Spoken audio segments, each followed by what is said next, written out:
Debt deals, budget battles. Now D.C. faces the tough choice: what to cut before next year. Head of the Republican Study Committee, Congressman Steve Scalise, will join us to discuss. And later, what would George Washington do if faced with the political and religious battles of today? Author Janice Connell has explored Washington's faith and life. She'll give us some insights. And finally, our Unseen Hero segment. Could you live on only 1 gallon of water a day? My guest hopes you'll take his water challenge and help him fight water poverty around the world, even near you. The World Over Live begins right now.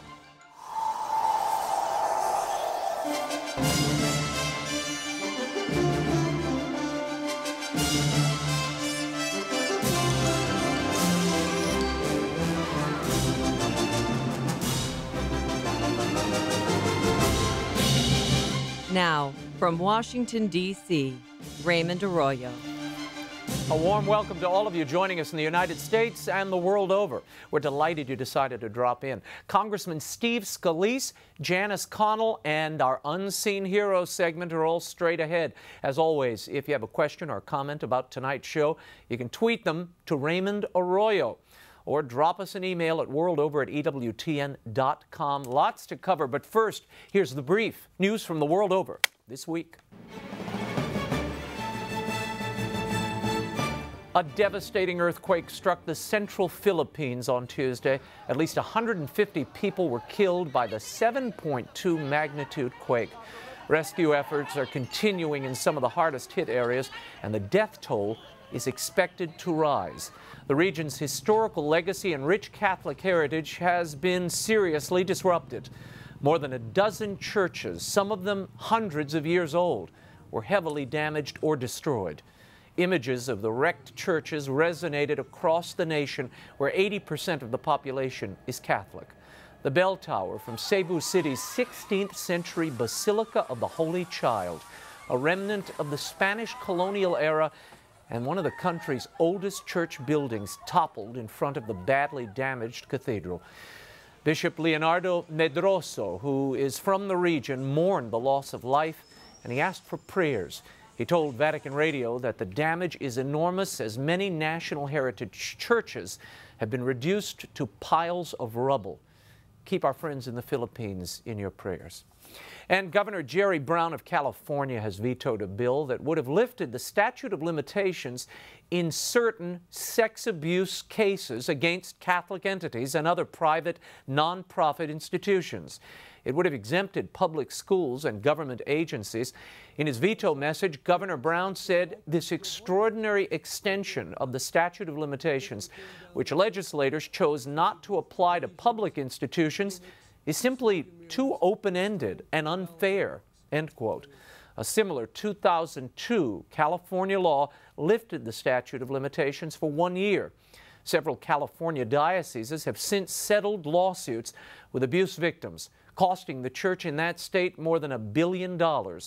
In a related note, Governor Brown expanded abortion access in the state, signing into law a bill allowing for non-physician abortions. And a quick follow-up to a story we brought you last week. Father Ray Leonard, the civilian military chaplain who was on the show last week and among those who were not allowed to minister on base due to the government shutdown, has won in his fight to return to his flock. On Monday, Father Ray sued the Department of Defense. On Tuesday, the Justice Department called his attorney and said Father Leonard could return to the Naval Submarine Base in Kings Bay, Georgia, immediately. And now with the government shutdown ended, I guess everybody's back to work. And during a brief Vatican ceremony on Tuesday, Cardinal Tarcisio Bertone officially stepped down from his position as Vatican Secretary of State. Pope Francis praised and thanked the Cardinal for his service to the Church. Appointed by Pope Benedict early in his pontificate, Bertone used the occasion to recall the Pope Emeritus. He said Benedict should be remembered as a reformer of consciences and of the clergy. He further took special notice of Benedict's efforts to address the clerical abuse crisis, as well as his reforms of the internal affairs of the Vatican. Cardinal Bertone voiced hope that his successor, Archbishop Pietro Parolin, would be able to untangle the knots that impede the church's ministry. Meanwhile, Archbishop Parolin was a no-show at what was supposed to be the informal handoff of the office. Pope Francis told the assembled guests that the Archbishop had to undergo minor but urgent surgery and that he'd be out for several weeks. The Vatican has not elaborated. We wish the Archbishop the best. And first on the new Secretary of State's to-do list might be finding a Latin spell checker. In a bit of an embarrassment this past week, the Secretariat of State approved some newly minted coins commemorating the first year of the pontificate of Pope Francis.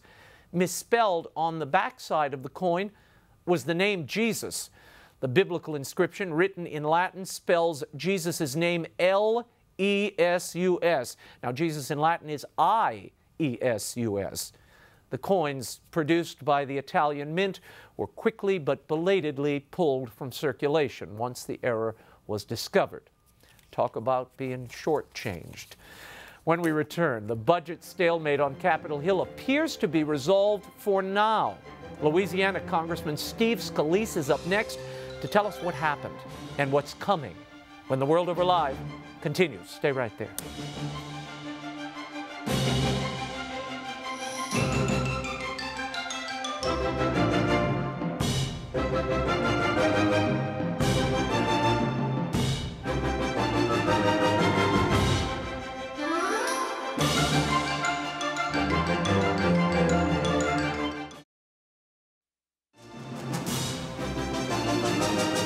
Now, once again, Raymond Arroyo.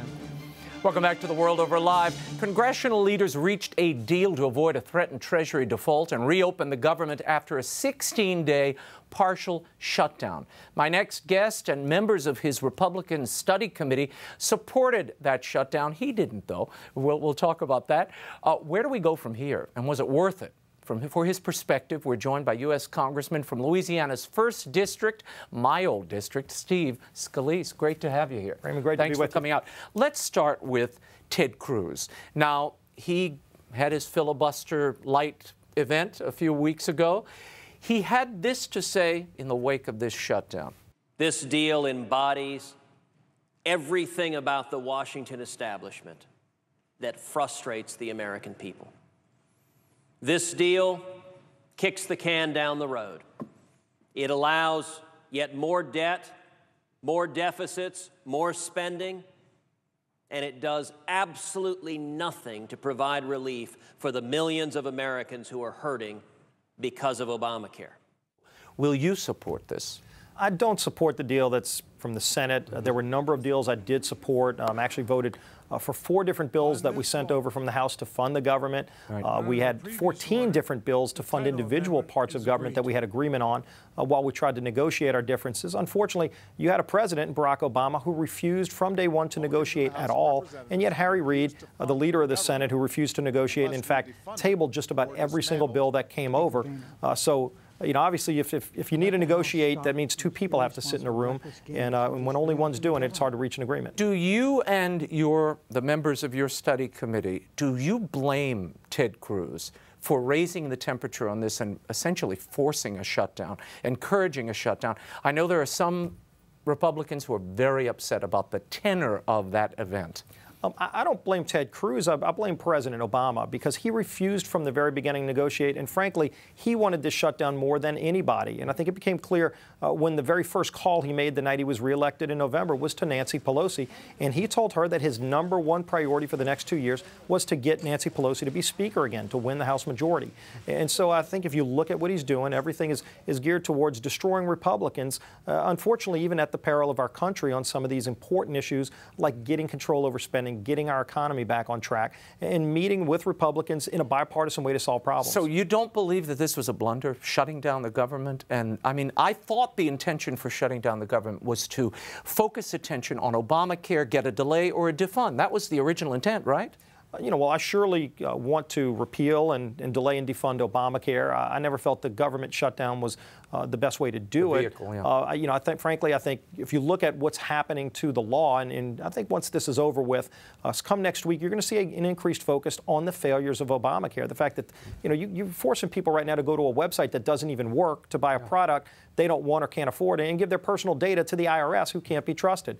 And so that's what the foundation of the law is. And so I think we will see a new focus after this shutdown is over on the failures of Obamacare and why people don't like the fundamental law. Before this deal was hatched, you said you didn't want to see another patch on the budgetary difficulties that this town routinely grapples with. Now we have a deal, funding through January 15th, and the debt ceiling raised until February 7th. Is that kicking the can down the road again? It is, and what's worse about it is that it sets up yet another set of crises. Yeah. And that's what Barack Obama's been all about his entire presidency. It's been moving from one crisis to the other, and then each time you get up to the brink and he brings the country to the brink, he refuses to negotiate so that he gets some bad midnight hour deal, and then we've kicked the can down the road a little bit more. What's wrong with that is that it's created so much uncertainty in our economy.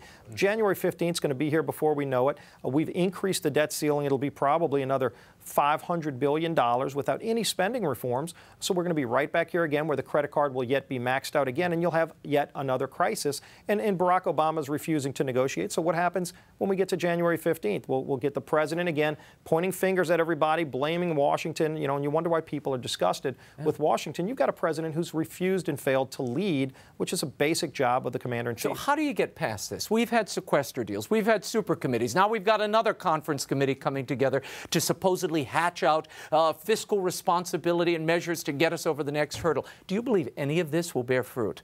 Well, you know, one thing John Boehner did fight for, and I credit the Speaker with engaging in a fight that was very difficult from the beginning with bad options and frankly, with a president who didn't want to negotiate at all. And so what at least is going to be set up in this is a framework for a budget conference committee. And Paul Ryan, who I talk with on a regular basis, Paul has been working towards getting an agreement on a budget. And we'd like to get there. We should have gotten there years ago, but the Senate didn't pass one for 4 years. Now we're hopefully going to get some kind of framework so we can finally address the spending problem in this country that's holding our economy back. Now, half of the people blame the GOP, more than half, a little more than half blame the president, and then you have about half blaming the Democratic leadership here on the Hill. Did anybody come out winning from this shutdown? And looking back on the 2 weeks we've lived through, was it worth it? You know, I don't think it was worth it. I think that the American people are angry, rightfully so, because here they had another crisis that was set up, and it's going to be solved by creating yet another future crisis in just a few months. We're not talking that far away. January 15th will be here before we know it, and everybody can mark their calendar. They're going to see the president. You know, he'll go out on the campaign trail for the next few months and call everybody names, and then we'll get to early January. He'll refuse to negotiate, and we'll be at January 14th, and they'll be threatening another shutdown and another crisis and default. And, you know, we don't have to keep doing this. We need to start solving the problems long term. That means the president's got to sit in the room and actually start negotiating. People don't have a sense that there are $100 trillion of unfunded liabilities out there that are just automatically kicking in, and the government is paying with no funding source. That's right. How do you control that in this environment? Well, you know, we've laid out in our budget how you actually can get to a balance in 10 years. Again, Paul Ryan put together a budget that I was proud to support. We passed out of the House. Yeah. And it lays out how you can actually balance the budget and get the economy moving again. Of course, the president and Senate Democrats passed a budget that doesn't ever balance. It adds another $1 trillion in new taxes. And so what you have is, right now we're about to cross the $17 trillion park of our national debt. So the credit card limit's maxed out again. And now the president said, just give me another $500, $600, $700 billion to go rack up more debt on a new credit card without solving the problem. Let's talk for a moment about strategy here. Obamacare is obviously going to add to those unfunded mandates.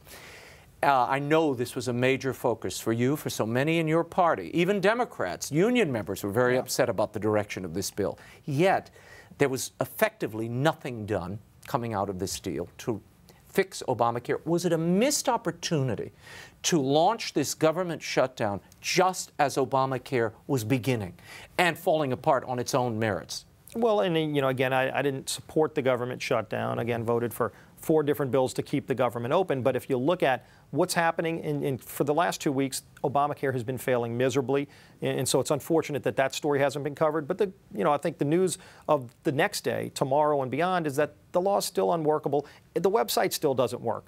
People can't even log into this website to buy a product. I mean, imagine if Facebook or Google or any kind of a software system that's developed so that people can go to a website and buy a product. I mean, it happens every day. And by the way, it costs a whole lot less than the $600+ million of taxpayer money that President Obama spent to develop this website that doesn't work. And they saw it coming for 3 years, by the way. They had 3 years to plan for it. I want to move to the next battle. We're already hearing it. The president said the moment after this crisis is resolved, he's going to urge the immigration bill, the Senate immigration bill, be brought up in the House.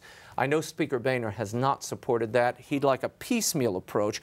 Do you support that, and why is that preferable to a comprehensive plan? The bishops are asking for a comprehensive plan. Well, and you know what a lot of people across the country, I know in southeast Louisiana, but people all over the country that I talk to want us to do is address the problems with the economy, to actually get the economy going again. We've got a lot of bills in the House, and we're going to be taking these up. And, President Obama, he likes to set an agenda that avoids all the real problems. But we want to actually start focusing on the problems that are holding our economy back. And it's a lot of that's going to be focused on things like energy production, a lot of these radical regulations coming out of Washington, where there's policies that are running jobs out of our country, and of course focusing on the health care law that's not working. And frankly, the biggest impediment right now to job creation, when I talk to small businesses back home in southeast Louisiana, the president's health care law is the biggest reason that they can't hire new workers right now. So it's forcing people. This is what the union said. Look, no friends of people, conservatives like myself. Yeah. James Hoffa said that the president's health care law is destroying the middle-class work week. These are real consequences this law is having. We want to get the economy back on track. We want to focus on that. The president's going to try to throw out every issue that divides our country. We're a divided nation, and we ought to be focused on how to unite our country again, not just having the president running out there trying to pick every issue that divides us and use rhetoric. I mean, he used language like hostage-taking and guns to people's heads and suicide bombers, for God's sake. These are serious problems we ought to be dealing with as adults, sitting in a room working them out. And that's what I think American people want us to do. But it's clear the strategy, and it worked, is don't negotiate with you. Valerie Jarrett had this position. Harry Reid had this position. It worked. How do you go from here with the negotiating partner that, frankly, can fold their arms, say no, and they gain political points? I mean, the president won this one, wouldn't you say? Well, the president got everything he wanted. And again, if you look at the dates that are set up in this bill that's coming out of the Senate, they literally set up another crisis on January 15th and on February 7th. That's what the president wanted. We wanted a long-term solution, a bill that gets us through the next year, not through the next couple of weeks to get to another crisis. And so you look at issues like religious freedom. I do think the American people are starting to find out just how much devastation these policies are causing. And the fact that come January 1st, you've got people of religious faith, whether it's religious organizations or just people who own businesses that have true Catholic or other religious beliefs, that their religious freedom is being violated by the president's health care law. We want to address that. We want fairness. We want freedom for everybody. Look, the law, if it's so good, why is the president exempted over 1,200? He's given 1,200 waivers to companies on different parts of the law. He's exempted even members of Congress from parts of the law. If this law is so good, make it apply to everybody. But if it's so bad, give a waiver to everybody. Were you surprised that the president said in this negotiation, the so-called Vitter amendment, which would make Congress part of these exchanges, the full Vitter, as we heard earlier this week, it would make Congress part of these exchanges and remove the subsidy? The president said, if that's part of the bill, I'll veto it. Why is he so adamant about that? I think that tells you something, and frankly, I think it shows you why people are disgusted with Washington.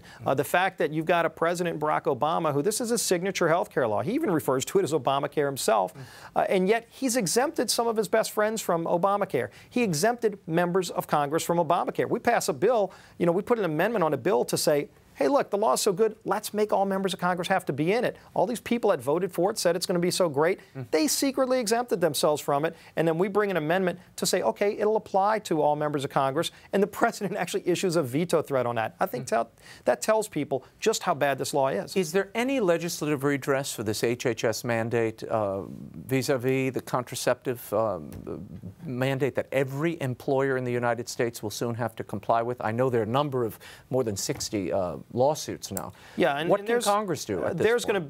There's going to be a challenge all the way up to the U.S. Supreme Court, and hopefully they resolve that soon. But as we saw with the president's health care law itself, you can't rely on the Supreme Court to do the right thing and follow in the Constitution. And so if ultimately, however this turns out, we do still have to stand up and protect religious freedom. The fact that the Hyde Amendment has been thrown out the window, where there are some states where the only plans you have the ability to go get in Obamacare's exchanges all provide abortion, and you have to use your private money and taxpayer money to subsidize it. That's a, look, however you feel about abortion, whether you're pro-life or pro-choice, I think we can all agree that taxpayer money shouldn't be used for abortion. Well, there's federal law and a presidential guarantee that this wouldn't happen. And that if it does violate somebody's religious beliefs, they shouldn't be forced to go and pay for abortion if it violates their religious freedom. And so that is at stake. It's something we're fighting for. We're going to continue fighting that battle. Congressman Scalise, thanks for being here. Thanks. Great to be with you. Great to see you. When we return, gridlock, lawsuits over religious liberties. We were just discussing what would George Washington do? And one of the many books out there that say Washington was a deist and hardly a man of religious faith. Janice Connell on the spirituality of George Washington when The World Over Live continues. Stay right there.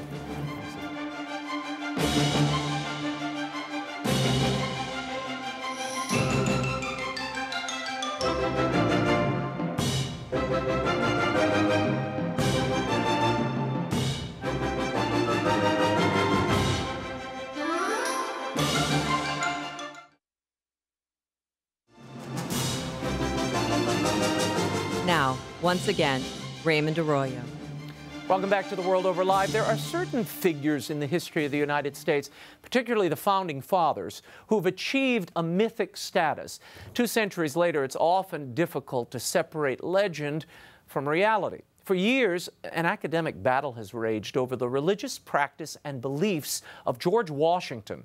My next guest wrote a seminal work on the subject that's now being re-released in paperback, The Spiritual Journey of George Washington, in which she explores the first president's faith in public and private. Please welcome attorney and author Janice Connell. Hello. So Great lovely to have you here after all this time. Yes. Now, I want to start with your sense, and I hesitate to do this because I hate when people ask me, what would Mother Angelica say?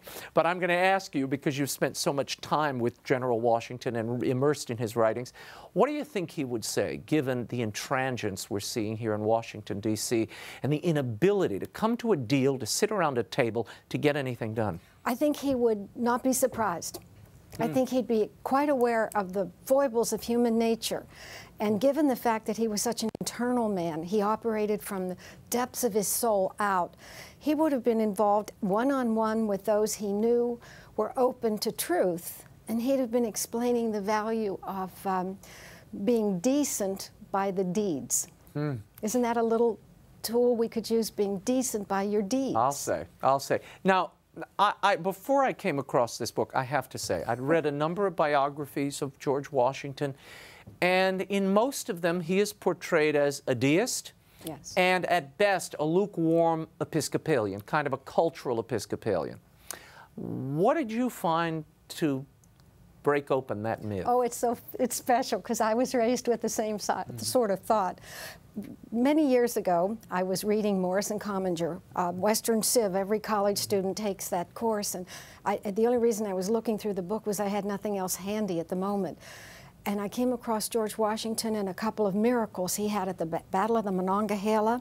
He had some horses shot out from under him. He had 4 bullet holes through his chest, and I was stunned. I thought, miracles, wow. And you know, we girls like to hear about miracles. Well, you spent a lot of your literary career writing about miracles Absolutely. And visions and that sort of thing. thing. And I had never heard George Washington mention a miracle, but he wrote a letter to his brother saying he should have been killed. And he stated, divine providence must have a reason for my being alive. So I started my little journey to read and study about George Washington, and the deeper I dug, the more I found there were really no books that looked through the prism of his spirituality. And nowadays, we're all trying to discern what our own spirituality is, what the world's spirituality is, where we come together as a people. And Washington was onto that 200 years ago. A lot of this material, though, is difficult to come across. I mean, there's that bound collection of his letters to clergymen, but it's rarely seen. I know he, in his own hand, wrote over 100 prayers. Oh. Where are those? How did you come You can across find those online in his own handwriting. I was staying at the Cosmos Club here in Washington on a professional meeting in Washington, and a lady came up to me after a dinner and said that she had a book for me that could change my life. And she was staying at one of the embassies. She was from another country. And it was a little book by someone named Johnson, and it had Washington's prayers and his spirituality. I was basically unimpressed with the book, I'm apologizing to say, but I was also very impressed with the deep concern this woman had for the spirituality of George Washington, in that she was a guest in our country. So I traced it back. And in that journey back to this particular biographer, I began to uncover the truth about Washington's incredible spiritual life. It started when he was a little boy, when he lost his father when he was only 11. He watched death. He had very little. He was a poor boy, basically. His mother depended on him to support herself and 5 younger siblings. Then he watched his brother, who married into the Lord Fairfax family, die at a young age, and so he became aware of prayer. He was also very Jesuit educated, which that I didn't realize. Well, being Jesuit educated myself, I was stunned because he was trained as a boy by a Reverend Marie, a French Jesuit who was run out of France because of the Revolution. And he came to Virginia, and he taught in a school where George Washington was a little boy, and he made him learn the rules of civility, which are steeped in secular language, arrangement of St. Ignatius of Loyola's rules for discernment and rules for healthy living. Washington memorized them, and he really lived by them. And the more you delve into the persona of Washington, if you read, he was an incredible writer. The reason we know so much about him was his pen was dipped in the ink of men's blood, or we wouldn't have had the battles and the Revolutionary War won. He wrote about all of that, and they're all online. Let's talk for a moment about this prayer book that he assembled, and I guess at like 21, it is believed, he wrote by hand. Correct. This daily sacrifice prayer book, which you reprint in this book. Yes, and it's a treasure. It's such a treasure. But what does it tell us? It tells us that it was probably very true, that he truly was the most humble man on earth. King George said when Washington died that George Washington was the most humble man who ever lived on earth. Okay, why? What is humility? What did people see in this leader? So these prayers, if you read them, they touch my heart. Even now, when I have the grace to read them, I bow in shock at how far from the love of Christ I should be, because he was there. And he carried them with him. His family attested and wrote for historians that he did pray them, that he induced them to pray them. So if we have hands-on authentication from his own family, and we have them in his own hands, why should we doubt it? Tell me about Valley Forge. Oh, I love that story. His troops are shoeless. They're in this terrible, frigid moment. A ragtag troop, if there ever was one. Spirits are flagging. It's December of 1777, and General Washington encounters what he calls a beautiful woman. First of all, where does this account come from, and tell us about it? Oh, it's marvelous. Well, you know Valley Forge was the end. The more astute folks were back in Philadelphia cutting deals with the Brits to go back home or not to be executed as traitors. And there's Washington looking at these starving men in the snow. And so where did I find this data? I was working on a book, Meetings with Mary. And I had done the research on all the foundings of the great nations in Western civilization and the role of the Blessed Virgin Mary in the founding of the great nations in Western civilization. And I mentioned to my colleague, you know, it doesn't make sense the United States doesn't have something. We are a great Christian nation. Where's our Blessed Mother? Where did she show up here for us? And my friend said, I'll find out. We have the Library of Congress. And within 2 days, she was so excited. She had found her colleague had found a microchip and we got it printed. And it was the story that's in this book about the apparition at Valley Forge. My husband and I went to Valley Forge to try to discern what days it could have happened. We've identified 4 days in December of that awesome year when it probably happened, and a location where it had to happen. And Washington told his peers, 2 of them, that this beautiful lady from heaven showed up, this celestial lady, accompanied by an angel, and many have called it the angel of the apocalypse. I'm not a theologian, so I can't go there.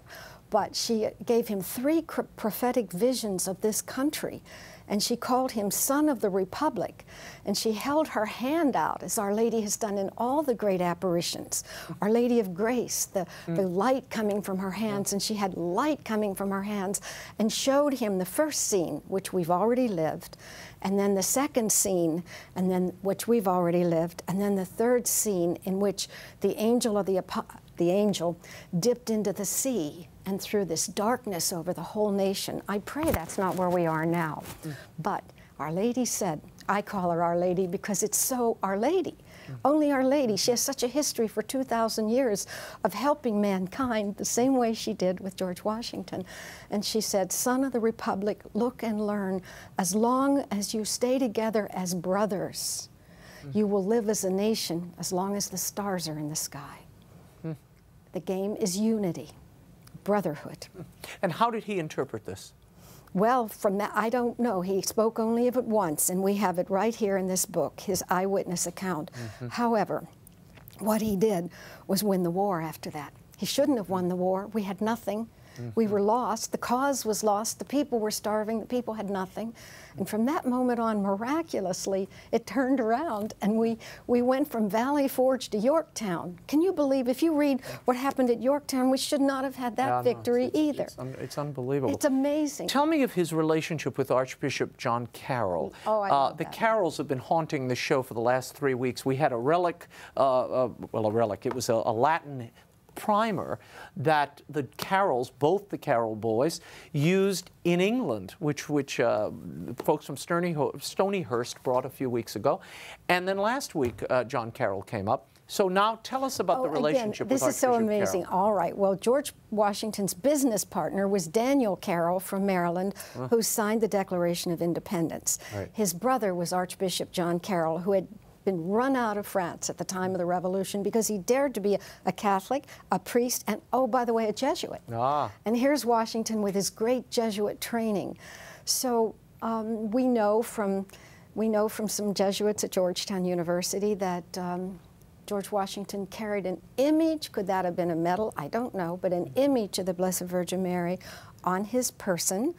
We know that he and Daniel Carroll were very close and confidants, and we know that Archbishop Carroll came to care for George Washington the last year of his life when he didn't want the world to know it, but he was a very broken man when he retired to back to Mount Vernon. And so Archbishop Carroll came to care for him. Now, tell me, in the book you talk about the fact that he had a sacramental death. Yes. Explain that. Well, I learned from Father Paul Chaffee, the late Father Paul Chaffee at Georgetown, that the Maryland province has the data, the affidavit from a Father Neal, who happened to be on horseback in the area of Mount Vernon on the day that George Washington was dying. And apparently, the people were sent out to look for his rector, or his Episcopal, they weren't called Episcopal, they were called Anglican priests. For the Anglican priest who wasn't to be found, but they found Father Neal. And in those days, you have to realize the Anglican priests had valid but illicit ordination, so they interchanged. I don't know if that was known in Rome, but in the colonies, there's such a scarcity of priests that sacramental life was administered by both. And so Father Neal came and he gave him the last rites and signed an affidavit so that history would have it. Wow. Why hasn't that been widely reported? Well, I don't know. Oh, well, maybe, yes, I do. Geopolitically, it probably was a good idea not to let the world know too much about that, in that Catholics were deeply persecuted in those days. Now, I have read a number of biographies that say George Washington, and there is a, and I went and pulled a book last night knowing you'd be coming on. His priest, James Abercrombie, attests in a number of these biographies that George Washington never took communion in the Anglican Church, or didn't in his parish anyway. He would do a communion call, even gave a sermon encouraging people to come forward. George Washington left the room. Okay, I do know George Washington did take communion up until the Revolutionary War, after which he always went to worship, but he did not stay for communion. Why not? Well, I've thought about that a lot. In those days, people were only allowed to receive the sacrament of the Holy Eucharist 4 times a year. Most people realized how unworthy they were. It was a time when people really believed it was the true presence of the Lord Jesus Christ, and he may have truly felt unworthy to receive the Eucharist. This book has been quite influential in that it's affected other books since the initial publishing of this work. Well, with the grace of God, but more interestingly, it's been used to help our troops. Our son was in the Navy at the time of the Battle of Fallujah, and this book was my contribution to 9/11, if you will. And so our son, being a Navy doctor, made sure he could get, his dad was wise enough to be able to get him enough copies that he could give them to the doctors in the triage units, because our people were so badly injured that they needed some kind of courage, some kind of ideal, some hero icon to look up to in these miserable times. And so I had that great blessing of our son using it to help the morale. And secondly, when President Bush was giving Purple Hearts to our troops from Walter Reed Hospital, I had the privilege of being at the Pentagon and being given the honor of giving each of our troops who had received the Purple Heart a book. And I must tell you, as I gave it to them and said, "Thank you for your service," I saw their wounded prosthesis take a book, and every one of them said, "It's a privilege to serve, ma'am." And as the line, the queue went through, maybe 100 or so, the tears, I was watering this book with my tears of gratitude for what our troops do to give us freedom. And I know Washington said his life was a miracle. He always fought at the front of the line, not in the back. Oh, that was interesting. He was 6'4" when the average man was 5'7". And on a white horse, no on a less. big white horse, and there he was, and so Providence spared him. He didn't want to be president of the United States. He was a farmer. He didn't want to be the president of the Constitutional Convention. Raymond, do you know how he led at the Constitutional Convention? By prayer.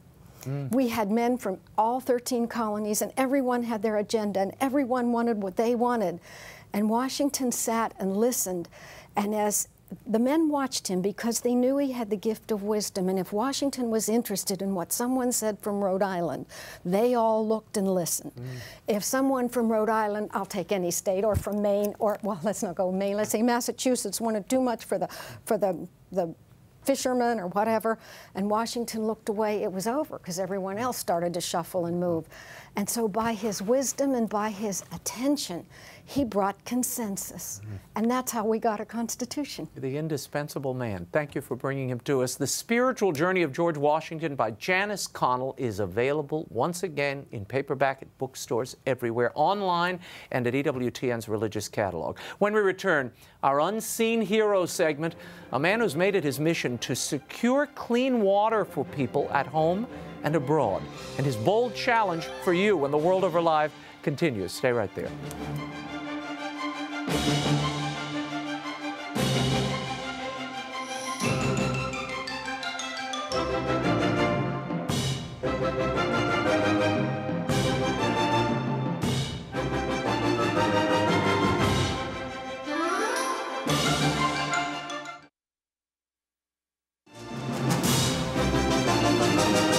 Now, once again, Raymond Arroyo. Welcome to our World Over Live Unseen Hero segment. My next guest is leading an international effort to ensure the right to clean water for every human being in the poorest parts of the world and some of the richest. He is the founder and executive director of Dig Deep, an organization that aims to build up sustainable water projects in needy countries. And it is his personal fidelity to Catholic social teaching that led him down this path. Here to explain his 4-liter challenge is this week's unseen hero, George McGraw of Dig Deep. George, thanks for being here. Pleased to meet you, Raymond. Now, thanks for having me. Let's talk about this effort. Where did this come from, this Dig Deep effort?